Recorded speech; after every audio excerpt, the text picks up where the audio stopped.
Luiz Inácio Lula da Silva acaba de sofrer a sua maior traição de toda a sua trajetória, de todo o seu histórico político. Desde quando ele entrou na política até hoje, essa traição foi assim extremamente gigante e pegou o Lula da Silva completamente de surpresa.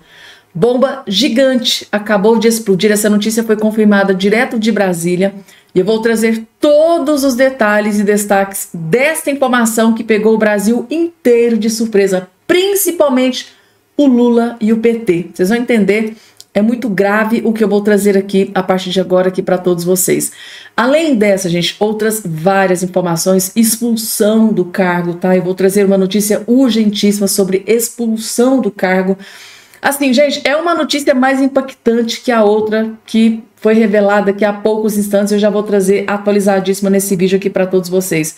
Por favor, gente, tá? Antes, bem rapidamente, eu só quero convidar você que está do outro lado assistindo a se inscrever aqui no nosso canal. Convido você a fazer parte aqui da nossa família e já adianto, gente, tá? Uma vez eu recebi uma pergunta assim, Fabiana, eu só não me inscrevo no seu canal porque eu não tenho condições de pagar mensalidade, não tem como eu pagar nenhum valor. Gente, para você se inscrever aqui é totalmente gratuito, você não tem que pagar absolutamente nada, nenhum centavo, tá? Seu nome não vai para o Serasa, não vai para o SPC, não vai chegar nenhum boleto, eu não vou cobrar nenhum Pix, podem ficar absolutamente tranquilos. E para se inscrever aqui é totalmente rápido, prático e automático. É assim, muito simples e fácil. É só você olhar aqui embaixo do seu vídeo. Ó, dá uma olhadinha aqui embaixo do seu vídeo, tem uma palavrinha chamada inscreva-se ou inscrever-se. Gente, é só clicar. Clicou, você já vai estar automaticamente e gratuitamente inscrito aqui no nosso canal. Vem fazer parte da nossa família aqui, ó. Você será muito, mas muito bem-vindo.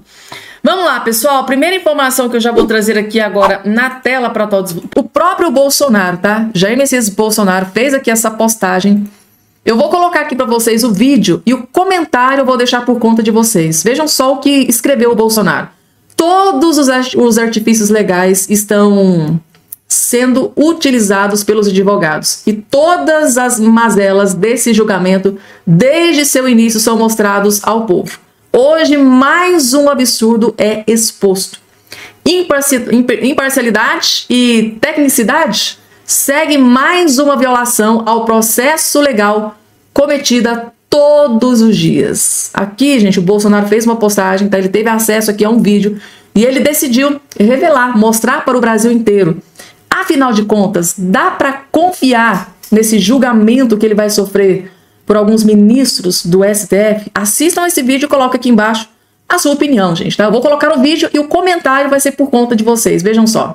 Porque senão esses setores centristas podem ser tentados, eventualmente, alguns a aderir ao Bolsonaro, que não é apenas um seguidor do demônio. Para mim, ele é o próprio demônio. Ele é o próprio, politicamente falando. Então, tudo que puder impedir o seu crescimento, impedir que ele vá ao segundo turno, é bom. Então, eu realmente acho que a eleição é dura. O Lula está fazendo o movimento correto, movimento de ampliação. Acho muito importante a posição do PSOL, conversando com o Boulos aqui, conversei com o Juliano Medeiros agora. É uma posição realmente que deve ser homenageada. Porque senão esse... Pessoal, por que eu decidi trazer? Por que o Bolsonaro, né, decidiu divulgar esse vídeo nas suas redes sociais? Porque este aqui, o ministro Flávio Dino, indicado pelo Lula da Silva, é que vai ser o presidente, ele que vai presidir o julgamento de Jair Messias Bolsonaro na primeira turma do STF. E aí, gente, o que é que vocês acharam dessa fala? Será que a gente pode esperar mesmo imparcialidade? Será que vai ser um julgamento justo? Coloca aqui embaixo a sua opinião, gente, tá? Vai ser muito bem respeitado. Isso aqui é um canal democrático. A sua opinião vai ser muito mais bem respeitada aqui no nosso canal. Próxima informação, gente. Parem tudo que vocês estão fazendo para prestar muita, mas muita atenção nesse vídeo, porque vocês não fazem ideia. Vocês não fazem ideia do que o Lula está fazendo com o Brasil, tá? O Carlos Caut, lá da Revista Oeste, acabou de explicar a tragédia que vai acontecer no Brasil com o corte, né, do Lula, né, do financiamento do Plano Safra. Querem matar o agro e os produtores de alimentos. Vocês não fazem ideia, gente, do estrago que está para acontecer no Brasil com esta decisão do Lula, tá, de cortar financiamento do Plano Safra. É o Lula contra o agro. É o Lula contra os alimentos. É o Lula contra... Vocês não fazem... Assistam, gente. É muito grave, meu Deus.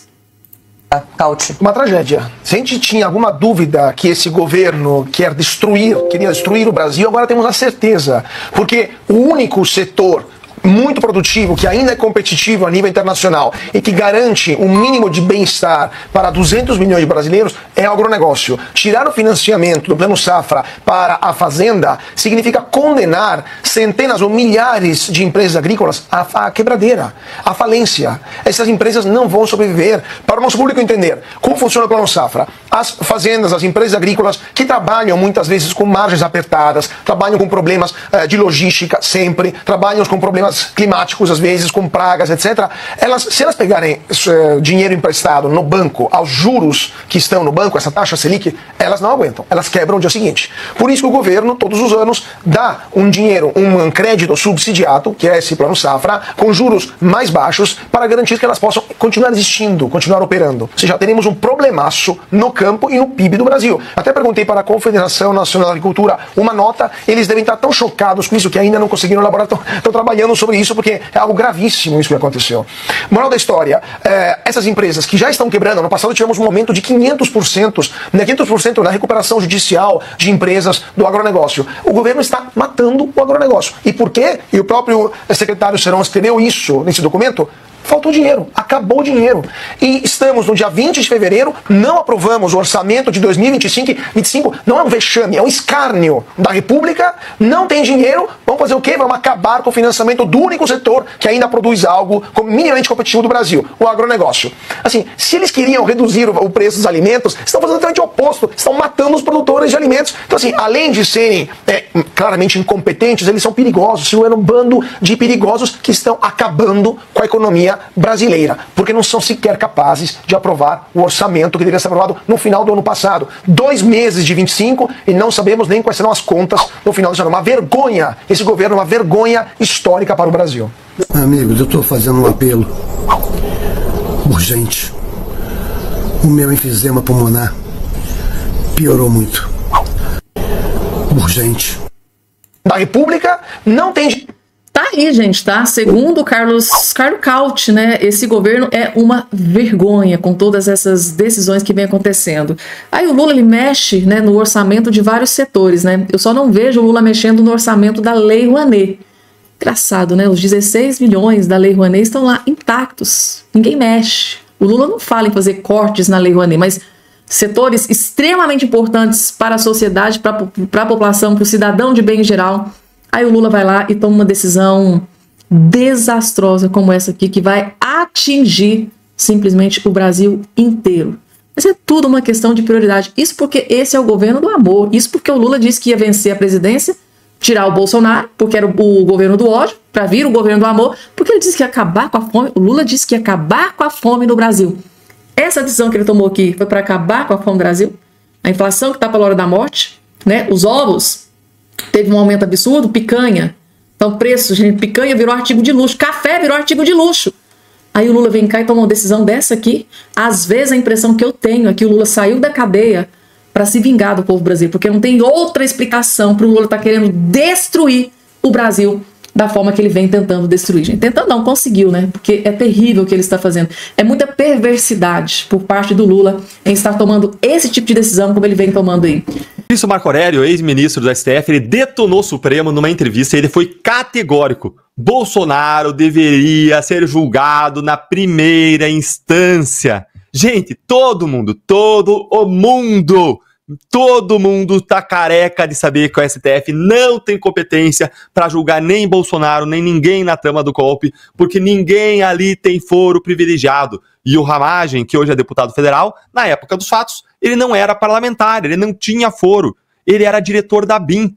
E a competência por prerrogativa de função, por foro privilegiado, ela se estabelece na hora que é praticado o fato, quando a pessoa tem foro privilegiado ali. Então, ninguém ali tem foro privilegiado. Eles fizeram um cambalacho para mudar a jurisprudência do STF para poder condenar e botar na prisão o Bolsonaro sem direito a recurso. Mas agora, o ex-ministro do STF, Marco Aurélio, ele veio a público engrossar o coro dessa crítica ao Supremo, já que essa é uma das maiores ilegalidades e abusos do caso. E eu vou te mostrar agora aqui exatamente o que o ministro falou e também por que essa fala dele é extremamente importante politicamente e por que ela ajuda nessa luta contra os abusos judiciais do Supremo, apesar de muita gente achar que não muda nada. Então fica aqui comigo que você vai entender. O ex-ministro Marco Aurélio, ele deu então para a revista Veja uma declaração, uma entrevista em que ele foi direto ao ponto. Eu vou ler aqui para vocês exatamente o que ele disse. Deixa eu puxar aqui, eu separei. Ele disse o seguinte: o STF julga ações contra ex-deputados federais, contra ex-senadores, contra ex-ministro de Estado, ex-ministro do próprio Supremo e ex-procuradores da República? Não! Por que seria competente para julgar um ex-presidente? O julgamento de Bolsonaro deveria ser na primeira instância, como também os inquéritos e as ações alusivas àqueles que participaram dos episódios do 8 de janeiro, cidadãos comuns. O devido processo legal, o princípio do juízo natural, ficam prejudicados e as pessoas não têm direito a um recurso, a interposição de um recurso para outra instância, uma instância de revisão. A cidadania vai embora com isso. Gente, não é só a cidadania, como ele disse. É a justiça vai embora, o devido processo legal vai embora, a Constituição vai embora, a democracia que não vive sem direitos humanos vai embora, o Estado de Direito vai embora, o Império da Lei vai embora, todo mundo vai embora e o último que sair apaga a luz do Brasil. Gente, é tudo, ele disse tudo que a gente tá careca de saber, mais careca do que o ministro Alexandre de Moraes. Mas por que essa fala do ex-ministro Marco Aurélio não é só importante, como também é monumental, é de extrema importância? É simples, gente. É muito raro a gente ver um ex-ministro criticando seus colegas publicamente, criticando a corte. Isso é muito difícil de ver, isso é raro. Se o Marco Aurélio saiu da sua aposentadoria para fazer essa crítica pesada aos colegas, significa que até para ele a situação está insuportável. E eu aposto que ele faz isso como uma forma de tentar até proteger e recuperar a imagem do próprio Supremo. Porque deve ser difícil, como ex-ministro, ver o tribunal cometer tantos abusos, tantas ilegalidades, decair tanto assim na opinião pública. O STF está conseguindo jogar sua credibilidade na lama, ao lado da credibilidade de um Congresso cheio de ladrões, com honrosas exceções, que formam, claro, uma honrosa minoria. Antes era o Congresso que estava com o nome na lama. Agora o STF está ali, juntinho, por conta dos seus abusos, seja para acabar com a Lava Jato, seja para proteger seus ministros contra investigações, seja pelos abusos contra as liberdades, seja pela perseguição contra a direita. E como o Marco Aurélio é uma pessoa insuspeita para falar e fazer essa crítica, e tem todo o peso do cargo que ele exerceu e da carreira dele, essa crítica dele ganha força, cai como um chumbo em cima do Supremo. E isso cria um clima de constrangimento no Supremo por conta da ilegalidade. Ajuda a aumentar a pressão no tribunal para que eles mudem o rumo. Se não só o Marco Aurélio, mas outros ex-ministros também criticassem o que está acontecendo publicamente, talvez a situação não tivesse ido tão longe. Ou quem sabe até ministros que discordam do que está acontecendo. Basta lembrar aqui que Alexandre de Moraes só derrubou a censura da revista Cruzoé depois que o então decano do Supremo, Celso de Mello, soltou uma nota duríssima, detonando a censura e defendendo a liberdade de expressão e de imprensa. Eu estava aqui hoje lembrando, quando eu estava aqui pensando sobre o que eu falaria para vocês sobre esse assunto, e eu estava aqui lembrando de uma época em que eu trabalhava no Ministério Público Federal e que eu olhava para os ministros, e o ministro de quem eu mais discordava no STF era o Marco Aurélio. Porque as decisões dele eram libertárias, eram favoráveis aos criminosos, soltava os nossos réus do Ministério Público. Contudo, ele sempre seguiu uma mesma linha, uma mesma visão libertária. Eu discordo dessa visão dele, mas eu respeito quem segue as suas convicções. Hoje a gente vê outros ministros mudando de votos e de opiniões, da mesma forma como muda o tempo para chuva e para sol, conforme os ventos políticos sopram e para garantir a impunidade de corruptos. Ou então, numa franca sequência de ativismos, de abusos, de perseguições explícitas. Hoje, quem diria, Marco Aurélio é aquele que tem a voz que mais os representa. Isso fala muito sobre o que aconteceu com a STF. E aí, você também concorda com o que disse o ex-ministro Marco Aurélio? Me conta aí sua opinião nos comentários. Ai, gente, não para por aí não. Vejam só isso aqui que foi divulgado, inclusive foi até o Gustavo Gaia que postou nas suas redes sociais. Achei interessante. Lula admite que seu ministério não sabe, os seus ministérios não sabem o que estão fazendo. Ou seja, obrigado, Sidônio. Gente, o Lula da Silva, ele não sabe o que é que os seus ministérios estão fazendo. Até o Lula está completamente perdido nesse desgoverno. Eu acho que o plano de governo do Lula é o quê? Gastar, torrar malabesamente o dinheiro do contribuinte, como se não houvesse amanhã. O Lula não tem outro plano, a não ser viajar à torta direita, dar uma vida de rainha, de luxo pra Janja, às custas do dinheiro suado do contribuinte. E assim, gente, a pergunta que eu faço é o que o Lula tá fazendo nessa presidência da República? Vejam só. fazer as coisas corretas e dar informação para vocês, porque o governo que não dá informações, às vezes não tem como o militante defender, e eu sei que nós não demos as informações. Eu fiz uma reunião ministerial faz mais ou menos 20 dias, e eu descobri na reunião, Gleice, que o ministério do meu governo não sabe o que nós estamos fazendo, não sabe. Olha, se o ministério não sabe, o povo muito menos. Não fazer as coisas corretas. Ele disse ali para Gleice Hoffmann, né? E aí, Gleice? Tive uma reunião e o meu ministério, eles não sabem o que estão fazendo.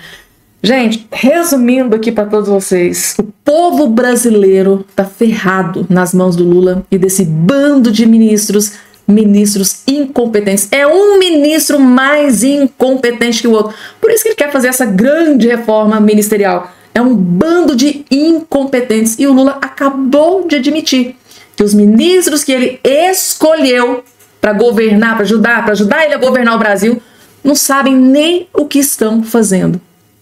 O povo simplesmente está ferrado e lascado na mão de Luiz Inácio Lula da Silva, gente. Daqui a pouco eu vou trazer aqui uma notícia terrível, tá? Que acabou de ser divulgada direto de Brasília com relação ao Lula. Eu vou trazer essa informação logo em seguida a esta que eu estou colocando aqui na tela para todos vocês, tá? Novas informações sobre o estado de saúde do Papa, gente, tá? Papa Francisco está em estado crítico, tá? Médicos temem infecção generalizada. Gente, notícia que acaba de chegar, tá? Direto do Vaticano, segundo as informações, ele está internado em estado grave, estado crítico, tá? Vejam só as informações. O Papa Francisco teve uma crise asmática prolongada e o seu estado de saúde é crítico, gente, tá? Anunciou o Vaticano neste sábado. O que aconteceu? O religioso precisou de oxigênio em alto fluxo. O estado do Santo Padre continua sendo crítico e o Papa não está fora de perigo. O Papa não está fora de perigo. Nesta manhã, o Papa Francisco teve uma crise respiratória asmática prolongada, que também exigiu a aplicação de oxigênio de alto fluxo, diz o comunicado. O Papa também precisou de transfusão de sangue. Os exames de sangue de hoje também revelaram trombocitopenia associada a uma anemia, o que exigiu a administração de transfusões de sangue. O Santo Padre continua vigilante, passou o dia em uma poltrona, mesmo sofrendo mais do que ontem, tá? No momento do prognóstico, no momento o prognóstico é reservado, gente, tá? O jesuíta de 88 anos foi internado em 14 de fevereiro. Segundo os médicos, a princípio não havia indícios de inflamação, né, de pneumonia nos pulmões, mas após uma tomografia computadorizada, a equipe detectou uma pneumonia bilateral. Médicos temem que infecção se espalhe para o sangue. O Papa sabe que está em perigo. Pode acontecer que esses germes que hoje estão no trato respiratório nos pulmões, infelizmente passem para o sangue e ele teria sepse. Uma sepse com a idade e a condição dele seria difícil. O risco real nesses casos é que os germes passem para o sangue. O risco é de sepse. Alertou o médico, né? O médico acabou de fazer o alerta, gente, tá? Em coletiva de imprensa realizada ontem. Então, numa coletiva de imprensa, os médicos do Papa, né, divulgou o real estado de saúde, a gravidade. Segundo, né, os médicos, o estado de saúde do Papa neste exato momento é crítico, é grave, gente, tá? Não há previsão de alta, tá? O pontífice ficará internado pelo menos mais uma semana, tá? De acordo com o médico, tá? O Papa está lendo, faz brincadeiras, mas está com pneumonia. Ele vai ter alta quando for mais necessário administrar terapias hospitalares, disse. O Papa está com uma infecção, um vírus, fungos, bactérias. Apesar disso, mantém o bom humor. O médico contou que na manhã desta sexta-feira cumprimentou o Papa e ele disse: "Bom dia, Santo Padre." E ele respondeu: "Bom dia, Santo Filho." Então, gente, tá levando com leveza, né? Com leveza, mas o estado de saúde do Papa definitivamente, a situação não é boa, gente, tá? A situação é crítica, o estado de saúde dele é grave, segundo as informações divulgadas aqui pelos médicos. Só não esqueçam, por favor, de se inscrever no canal, ativar o sininho das notificações e compartilhar o vídeo o máximo possível que vocês puderem. Dando início aqui já com as informações, logo de cara, eu preciso, gente, que vocês assistam com muita atenção. O Bolsonaro concedeu uma entrevista, gente, para o Oeste Sem Filtro, e durante essa entrevista ele fez uma revelação bombástica que pegou o Brasil inteiro de surpresa, gente, tá? Após a denúncia da PGR, essa aqui foi a primeira entrevista que ele concedeu E ele decidiu, gente, tá? Durante essa entrevista, divulgar aqui uma informação extremamente importante. É bombástico o que ele revelou aqui durante essa primeira entrevista após a denúncia da PGR do Paulo Gonet do Lula. Assistam com muita atenção, porque é muito mais grave do que a gente imaginava. Augusto, até a última pesquisa do Paraná Pesquisa, não era o único da direita que podia derrotar uma possível reeleição do Lula.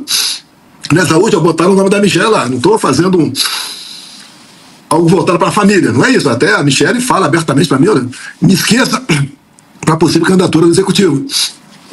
Eu a consegui convencer para vir candidata ao Senado pelo Distrito Federal, com o Eduardo em São Paulo e o Flávio lá no Rio de Janeiro, que é a reeleição. Agora, que eu sempre digo, né? Eu aceitar a inelegibilidade passivamente, porque um burocrata resolveu me tirar fora, não sei qual o motivo, né? A princípio ele me detesta, ele me tem como ditador, quem diria, né? Ele me tem como ditador. Isso é negar a democracia, Augusto, tá? Eu entendo dessa maneira. Eu, inclusive, converso com gente dos Estados Unidos, tem gente lá do segundo escalão do Trump que conversa, meu filho Eduardo conversa também. Eu espero que, eu não vou sugerir nada pro governo Trump, né, mas eu espero que eleições, né, sejam reconhecidas pelas lideranças democráticas do mundo todo, aquela realizada por processo eleitoral confiável, transparente e auditável. E que também não tenha a oposição alijada por processos políticos de inelegibilidade. Tá? A outra, por questões criminais, por tribunais parciais. A gente espera que isso aconteça. Porque o que eu estou sofrendo no Brasil, o Trump sofreu lá. Vamos esquecer até a questão do tiro lá nele e a facada em mim aqui.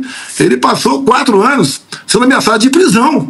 Até depois das eleições continuou com essa ameaça também. E o tribunal lá, apesar de ter a maioria de indicados de republicanos, né, a outra parte por democratas, é um tribunal mais pacificado no tocante à política. Lá, o que o Trump sofreu, eles costumam chamar de lawfare. É interferência política, né? O ativismo judicial na política. Aqui eu sofro a mesma coisa. Quem pega o inquérito da PF, depois pega lá a denúncia do PGR, entende que não tem nada contra mim, e ouso dizer, nem contra os demais. Denúncia gravíssima, né? Feita pelo próprio Bolsonaro. É muito grave, né, gente, o que está acontecendo. Se tudo isso aqui for comprovado, segundo o próprio Bolsonaro, né, parece uma coisa pessoal, né? Ele não mencionou aqui o nome, né, do ministro do STF, mas é que ele deixou claro que parece mais uma perseguição pessoal mesmo, né? Essa pessoa parece que tem foco de vida é derrubar e destruir o Bolsonaro, que para esse magistrado, para esse ministro, o ditador, na verdade, é o Bolsonaro. Quem diria, gente? Bolsonaro é um ditador, como ele mesmo aqui acabou de dizer, segundo, né, o que pensa esse magistrado, esse ministro do STF. É muito grave, né, gente? Tudo aquilo que o Bolsonaro vem sofrendo aqui no Brasil, o Donald Trump sofreu absolutamente o mesmo dos Estados Unidos. Só que com uma grande diferença. Lá nos Estados Unidos, os ministros normalmente tendem a levar mais a sério, né, a Constituição. Ao contrário do que vem acontecendo aqui no Brasil, segundo, né, segundo os maiores juristas aqui no Brasil, não só de direita, mas juristas também de esquerda. Também vem aí dizendo que a lei aqui no Brasil, a Constituição, não está sendo muito levada ali à risca, né?